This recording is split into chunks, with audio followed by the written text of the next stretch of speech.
One of the more memorable events that took place while they were on board the alien spacecraft was Betty Hill's impromptu question to the leader being as she asks him, "Where do you come from?" She was very curious about their origins and wanted to know where his home port was, so she asked him where he was from, and then in response, he asked her if she knew anything about the universe. She advised him that she knew practically nothing.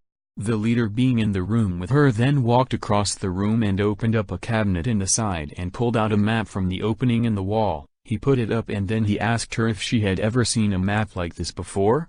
Betty then walked across the room and looked up to view the star map that she said was a three-dimensional holographic image of the heavens.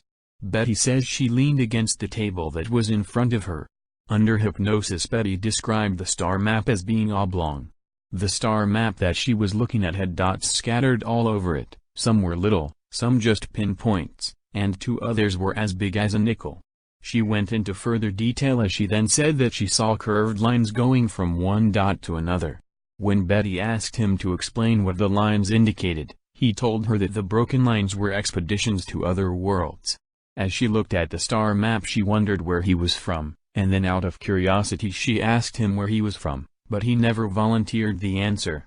Instead he turned the question around and asked her, "Where are you on this map?" Betty chuckled and told him that she didn't know, and then he replied, "If you don't know where you are, there wouldn't be any point in my telling you where I am from."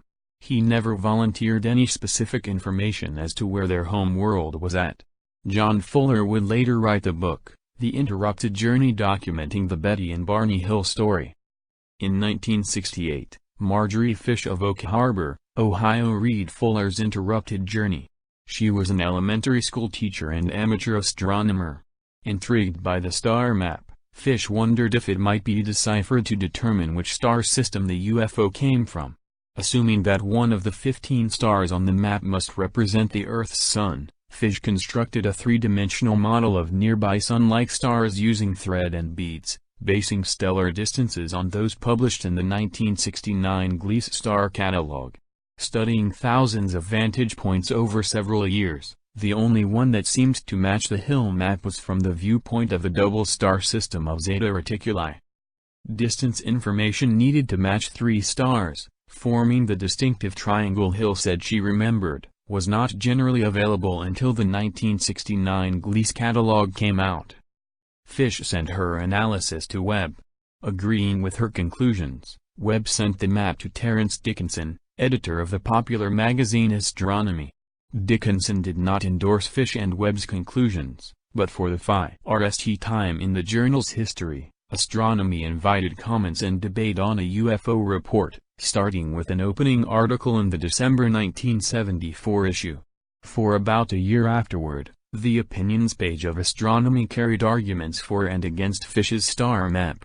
Notable was an argument made by Carl Sagan and Steven Soter, arguing that the seeming star map was little more than a random alignment of chance points. In contrast, those more favorable to the map, such as David Saunders, a statistician who had been on the Condon UFO study, argued that unusual alignment of key sun-like stars in a plane centered around Zeta Reticuli, first described by Fish, was statistically improbable to have happened by chance from a random group of stars in our immediate neighborhood. Stanton Friedman quote, "It wasn't until the updated 1969 Gliese catalog of nearby stars became available to Marjorie that the last three stars with connecting lines as well as the stars in the triangle could be pinned down and identified in the constellation Fornax. The triangle stars are identified by the Gliese numbers of 86.1, 95, and 97. With that specific star data, Marjorie had all the proof she needed to confirm that Betty's map could only have been drawn at the time as the result of contact with extraterrestrials. There are UFO researchers who believe the location was incorrect, but agree the implications are the same." From the UFO Casebook website. Saying that Marjorie Fish had all the proof she needed to confirm that Betty's map could only have been drawn at the time as the result of contact with extraterrestrials is essentially correct as far as the abduction of Betty and Barney Hill is concerned. But her ZR interpretation of the star map is a mistaken assumption. Of course, the question remains of whether the aliens were really from any location shown on the map.